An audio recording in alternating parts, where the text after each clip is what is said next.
profesora titular de Derechos Humanos, magíster en Familia, secretaria general, legal y técnica de la Universidad Nacional del Nordeste, disertará acerca de algunas precisiones conceptuales, modalidades y tipos de violencia. Buenas tardes, muchas gracias por la invitación, bienvenidos y bienvenidas. A mí me pareció interesante comenzar mi alocución con algunas precisiones que pueden llevarnos a comprender, a aclarar un poquito a qué se refiere la normativa nacional e internacional cuando habla de género. Porque me parece que si bien es un concepto que se ha democratizado en los últimos años, basta aprender la radio, la tele, leer un diario donde se habla de violencia de género. Me parece interesante ver cuál es el concepto con el que se ha trabajado en la normativa nacional e internacional. La primera aclaración que tenemos que hacer es que género no es equivalente a ser mujer. Cuando hablamos de violencia de género, no necesariamente nos referimos a la violencia contra las mujeres, sino que está asociado, porque somos las principales víctimas. El género, la categoría de género es una construcción que se diferencia en su formación de lo que nosotros conocemos como la diferencia biológica. El género es una categoría de análisis que ha surgido en los últimos tiempos, hace 30 años, se viene desarrollando hasta este momento, donde nosotros nos van a llevar a entender las diferencias que existen en cuanto a una diferencia, para la redundancia, biológica. Es decir, el género lo que va a tratar de explicar es la construcción cultural que se erige en torno a la diferencia biológica. ¿Está? Nosotros cuando hablamos de género decimos que son las creencias, los estereotipos, como decía Verónica, los signos, los símbolos, que van a rodear a cada una de las personas teniendo como base la diferencia sexual. Para hacerlo más claro, imagínense ustedes que hay un hecho biológico, que es por ejemplo el de la maternidad. Un hecho biológico que tenemos las mujeres y no poseen los hombres, ¿no es cierto? Bueno, ese sí es un hecho biológico porque es un hecho que proviene de la naturaleza y que por lo tanto es inmodificable. Ahora, alrededor de un hecho biológico como el de la maternidad, se hace todo un juego de símbolos, de signos que llevan a entender culturalmente que las mujeres y los hombres tenemos diferencias muy marcadas que rondan esa cuestión.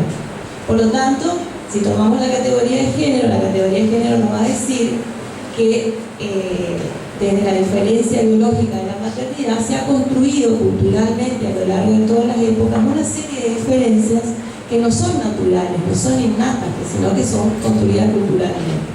Así, por ejemplo, nosotros decimos, y cuando una nena nace, nuestra primera apreciación es, y bueno, seguramente va a ser quietita, va a estar quietita, se porta bien porque es nena, hay que enseñarle que tiene que obedecer, porque no vaya a ser que nos salga rebelde. Una mujer rebelde en un hogar es la peor desgracia que uno le puede pasar. Tiene que portarse de determinada manera, tiene que tener una moral de las mujeres es muy diferenciada de la moral del resto de los hombres.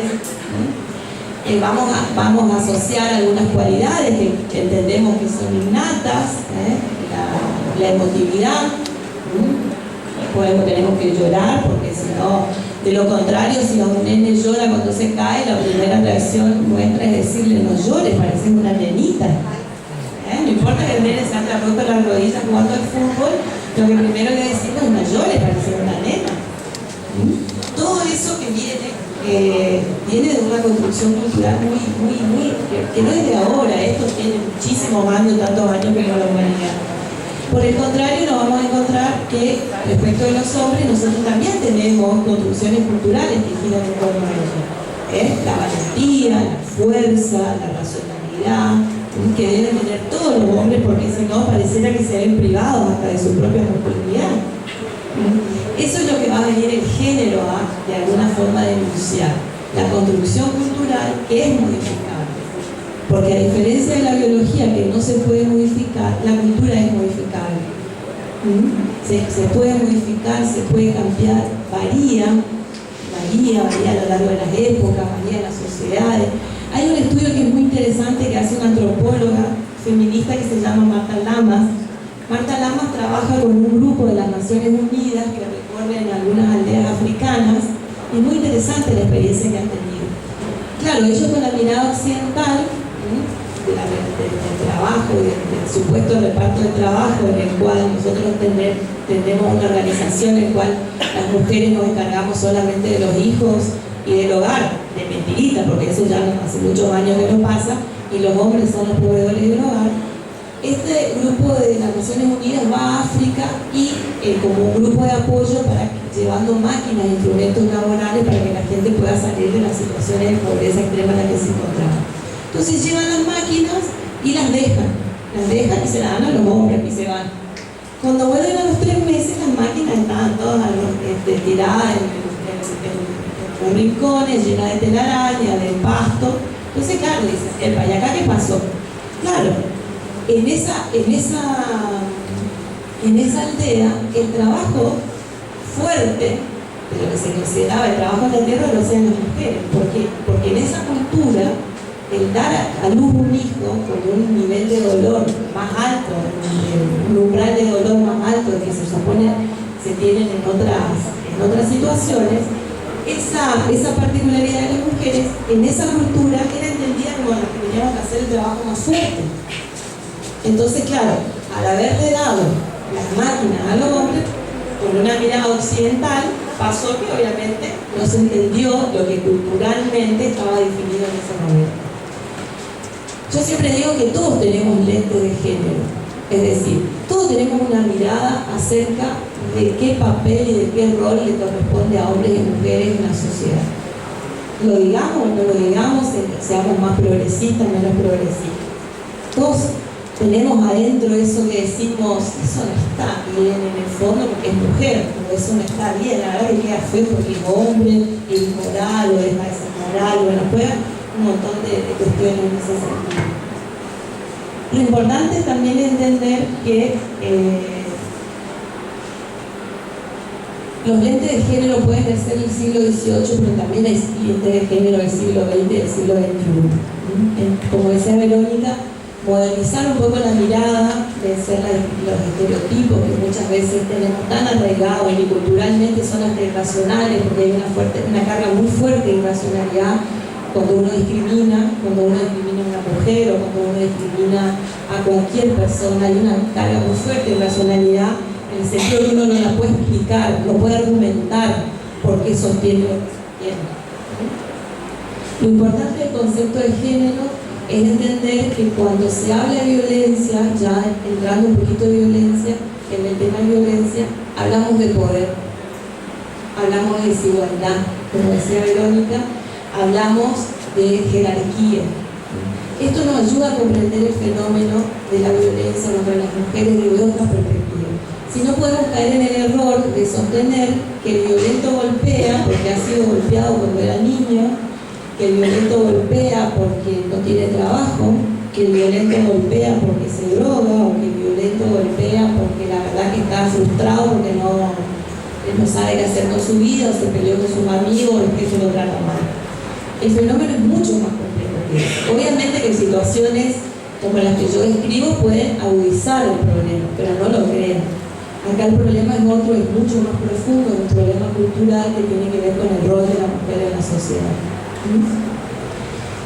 Este ha sido el criterio que ha tomado la legislación internacional primero y nacional después. Como decía Verónica, las mujeres le debemos mucho a la democracia. Después del año 83 nosotras hemos aparecido a través de algunas reformas. Se han producido reformas muy importantes y una de las cuales yo siempre rescato que tiene que ver con la posibilidad de compartir la patria potestad con los padres. Es decir, hemos dejado de ser las paridoras del Código Civil para poder compartir la representación legal en el caso de nuestros hijos. Algo que hubo que esperar a la democracia para que eso fuera posible. En el año 87 también tenemos que tener en cuenta, en el año 85, perdón, que el gobierno de Alfonsín ratifica la Convención sobre la Eliminación de la Discriminación contra la Mujer. Esa convención después, en el año 94, adquiere jerarquía constitucional, pero es donde la primera etapa de la democracia, donde esa convención se visibiliza en Argentina. Después va a aparecer una convención ya en el año 96, que es la que refería Verónica, la Convención Belén-do-Pará, que es la convención, el primer instrumento internacional que refiere exclusivamente a la violencia contra la mujer. Tuvo que esperar muchos años para que esto sucediera. Después va a aparecer ya como consecuencia de esa convención la Ley 26485 y su decreto reglamentario 1011, que han venido un poco a complementar y a explayar lo que ya estaba establecido en la Ley de Violencia Familiar. También podríamos preguntarnos y dar un paréntesis si hacían tantas normas y tantas convenciones, declaraciones para decir que no se puede ejercer violencia sobre una mujer. La verdad que hasta parece, es raro tener que haber escrito tanto y haber dialogado y consensuado tantos instrumentos internacionales para llegar a una verdad que parece, ¿no?, tan obvia y tan evidente. La ley, voy a ser muy puntual, voy a ser muy breve respecto a la ley, porque la verdad que es una ley muy extensa, es una ley que algunos han criticado por su extensión, pero que trata de por lo menos ser lo más, es una ley que es muy reglamentarista. Es decir, que ustedes leen los artículos y van a ver que cada artículo es muy extenso. O sea, imagínense todo eso. Es una ley que ha tratado de complementar, ha venido a cerrar algunas deficiencias que, por ejemplo, tenía la ley de violencia familiar, que no decía que era la violencia. Entonces esta ley la define bastante extensamente. Es una ley de orden público, con lo cual refiere a que no existe la posibilidad de que ninguna persona, igual que lo que ustedes imagínense, por ejemplo, las normas penales, la voluntad de las partes no puede afectarla, no puede ser dejada de lado, no se puede renunciar, tampoco es irrenunciable. Establece una distinción que es muy interesante, habla de la discriminación, al igual que la CEDAW, estableciendo que cualquier discriminación es violencia, con lo cual obviamente nos abre todo un juego, un abanico muy interesante para trabajar, sobre todo ustedes que son, muchos de ustedes actores judiciales, militantes sociales, trabajan asistentes sociales, bueno, que trabajan estudiantes, que seguramente se insertarán muy prontamente en sus espacios laborales. También, bueno, incorpora este concepto de género que yo les contaba, detalla, como decía Verónica, las políticas públicas a las cuales el Estado argentino se compromete. Después podemos hacer, y hay mucha tela para cortar acerca de si se cumplen las mismas obligaciones a las que nos hemos sometido.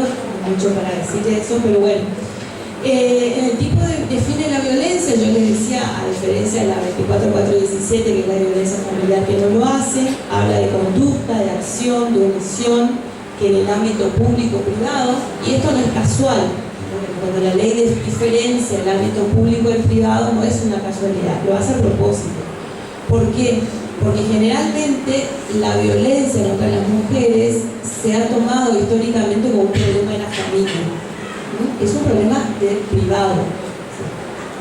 Es el ámbito reservado a la mujer, el espacio femenino desde su casa, y por lo tanto, ustedes alguna vez habrán escuchado a alguna abuela, alguna tía que dice, bueno, los trapitos se lavan en la casa, somos sí, bueno, pero ¿a quién no le han pegado alguna vez, mi hija? Hay toda una cuestión muy propia del ámbito que se entiende privativo de la mujer. Por eso la ley establece público o privado. Aparte, ustedes recuerden que siempre hubo como una negativa de permitir el ingreso de la ley a la familia, toda una resistencia, como que lo que pasaba en la familia era algo en el cual el Estado no podía intrometerse, aun cuando eso fuera violencia. La ley sigue, dice, ámbito público-privado basado en una relación desigual de poder. La ley ya establece, impone como una causa el poder, la relación desigual de la que hablábamos al principio.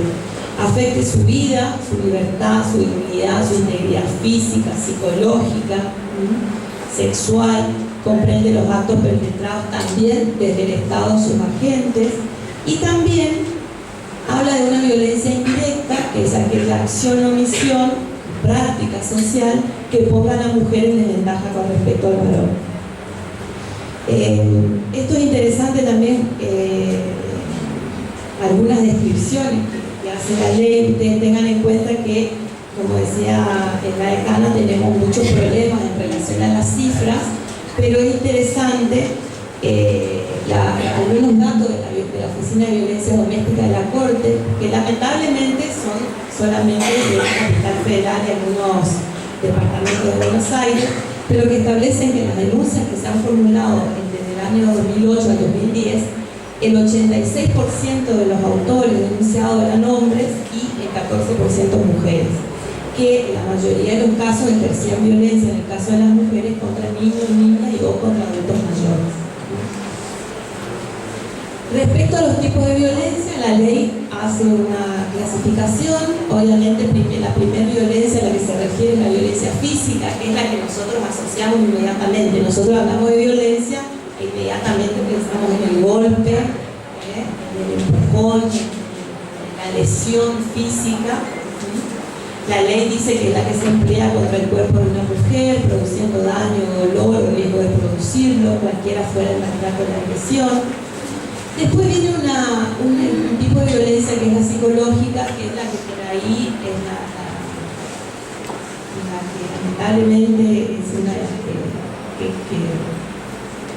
va de la mano con los otros tipos de violencia, pero que en el 90% de las denuncias siempre hay violencia psicológica. Es la que produce daño emocional y disminución de la autoestima, amenazas que perturban el desarrollo emocional, el control, los celos excesivos, con lo cual la vigilancia. Si nosotros analizamos algunos de los casos y su tratamiento en los medios de comunicación, vamos a ver que hasta hay una cierta justificación en algunos casos donde se dice, bueno, la mató porque se puso celoso, la mató porque, bueno, tenía un amante, entonces la mató. Y bueno, la verdad que hasta, inclusive lo peor es que hay muchas sentencias judiciales que aplican eximente de responsabilidad en esos casos, que es mucho más grave, ¿no? Eso también requiere, en el caso de la violencia psicológica, hacer mucha educación. Me parece que eso también es un punto importante, cambiar algunas costumbres que por ahí tenemos, y sobre todo en las escuelas, algunos parámetros que son tomados, que es alarmante las cifras de violencia en noviazgos de chicos muy jóvenes, amparados muchas veces en esta creencia de que te cela el que te quiere, que te controla el que te quiere, que te quiere traporrea, como nos decían desde chicas, ¿no? Todo eso son cuestiones culturales muy arraigadas y que hacen que cada vez, lamentablemente, tengamos cifras de violencia en chicas cada vez más jóvenes, partiendo prácticamente de la preadolescencia. Yo les decía que la Oficina de la Corte establece que, fíjense, en las denuncias realizadas en el año 2008 al 2010, el 90% de las denuncias hablan de violencia psicológica, el 67% de física, 31% de violencia económica y violencia sexual, 14%. Bueno, la violencia sexual obviamente comprende todos los tipos de agresiones sexuales que ustedes conocen, y también obviamente la trata de personas con fines de explotación sexual. La violencia económica, la ley habla de violencia económica y patrimonial como un menoscabo de los recursos económicos que agravan la situación preexistente. Esto también es muy interesante analizarlo, porque también culturalmente tendemos a creer que las únicas mujeres que son víctimas de violencia son las mujeres pobres. Eso es algo que hay que erradicar. Obviamente la pobreza estructural empeora cualquier situación. Si hay una situación de violencia, la empeora la pobreza. Pero si nosotros analizamos las estadísticas, y los que trabajan en estos casos que seguramente sabrán y me podrán ayudar con esto, la violencia no tiene que ver solamente con el que trabaja y que maneja el dinero. Hay casos muy emblemáticos de violencia de mujeres que son sostenedoras de los hogares. O sea que eso es algo que también tenemos que ir de alguna manera desterrando para por ahí poder comprender la dimensión del problema. Bueno, la violencia simbólica, que ha sido como la novedad que ha traído la ley habla de que la violencia simbólica es la que se difunde a través de patrones estereotipados, mensajes, valores, se transmiten y reproducen discriminación y violencia. El Observatorio de Medios por ahí se dedica a seguir, si ustedes buscan en YouTube van a encontrar una serie de publicidades que la verdad que cuando uno lo mira con lente de género se quiere pegar un tiro, porque la verdad que uno está expuesto todo el tiempo a una catarata de publicidad que nos dicen a las mujeres cuál es nuestro lugar en el mundo, ¿no? El mundo de la cocina, por ejemplo, la lucha contra los gérmenes y obviamente la belleza y la juventud eterna.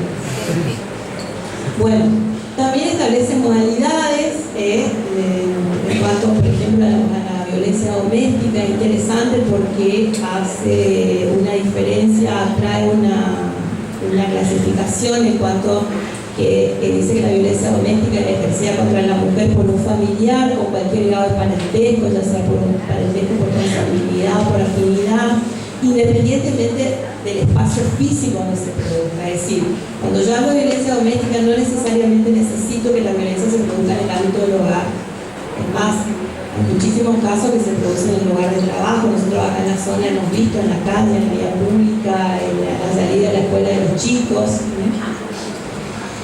También fíjense en cuanto a las relaciones de los autores, ¿no?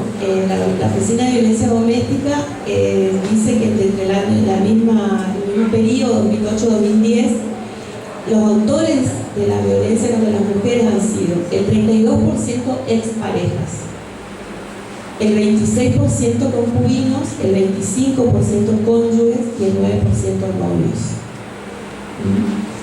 Vemos que hay una situación, sobre todo con los últimos casos, si ustedes los analizan, han sido los últimos casos que hemos vivido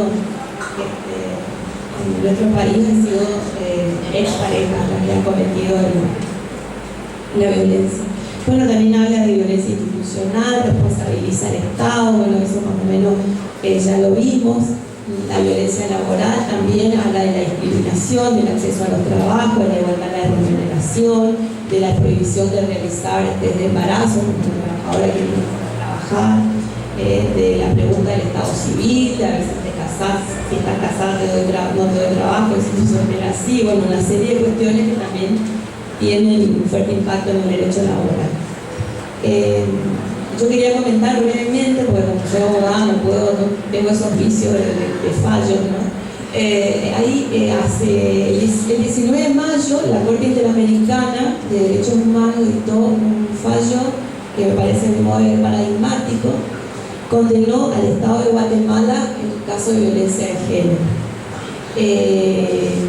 Por la no investigación del crimen de una niña de 15 años que había sido asesinada en el año 2000, y la Corte toma como parámetro el aumento de la violencia contra las mujeres en Guatemala. Hacen la sentencia, les recomiendo que les interese la temática que la lea, hacen la comparación de las cifras y dicen, bueno, entonces acá el caso, la niña se llamaba María Isabel Vélez Franco, la sentencia del 19 de mayo del año 2014, se responsabiliza directamente al Estado de Guatemala por el incumplimiento del deber de diligencia en caso de violencia de género. Importante este fallo de la Corte Interamericana por una cuestión que a lo mejor es muy técnica, pero yo la voy a decir. La Corte Interamericana ha ratificado desde el caso Hellman y del caso de los dos coroneles, el efecto erga omnes de sus sentencias. ¿Esto qué significa? Que su sentencia puede ser aplicada aún a los estados que no han sido demandados, pero que hayan ratificado la jurisdicción de la Corte. Entre esos estados está nuestro país. Imagínense ustedes cuántas María Isabel hay en Argentina. Fíjense lo que pasó en Córdoba. Un mes después de que la Corte Interamericana dictara este fallo, la Cámara Civil y Comercial número 5 de Córdoba condenó al Estado cordobés a indemnizar por daños y perjuicios a la familia de una mujer que fue asesinada en el año 2000 junto a su hijo. ¿Por qué? Porque el Estado, a través de sus agentes, hizo oídos sordos, incumplió su deber de diligencia que la Cámara entendió reforzado en caso de violencia de género, porque esta mujer había hecho un sinnúmero de denuncias y nunca había sido escuchada. Fijó una fuerte indemnización que el Estado cordobés deberá. Es el primer precedente en Argentina, hubo uno en Salta también, pero este es muy puntual y fue hace muy poquito tiempo después que la Corte Interamericana dictara esta sentencia. Hasta aquí nosotros podríamos decir, bueno, tenemos la norma, tenemos la ley, pero lamentablemente la última semana en la Argentina murieron 5 mujeres, por una cifra que es catastrófica. Unas 7 días, 5 mujeres.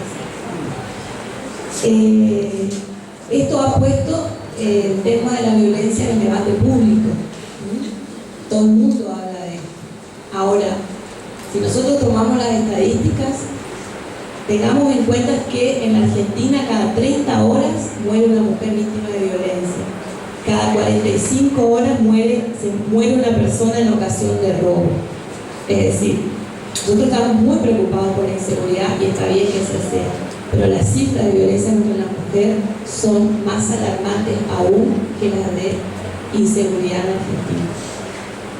Esto creo que nos tiene que llevar a reflexión, a los que trabajan en la agenda pública. Me parece que es un tema acuciante, que tiene que llevarnos positivamente hacia la construcción de una nueva democracia. Una democracia donde todas las personas tengamos, no solamente me refiero a las mujeres, sino también a las minorías, a todas las personas podamos ser aceptadas en nuestra diferencia.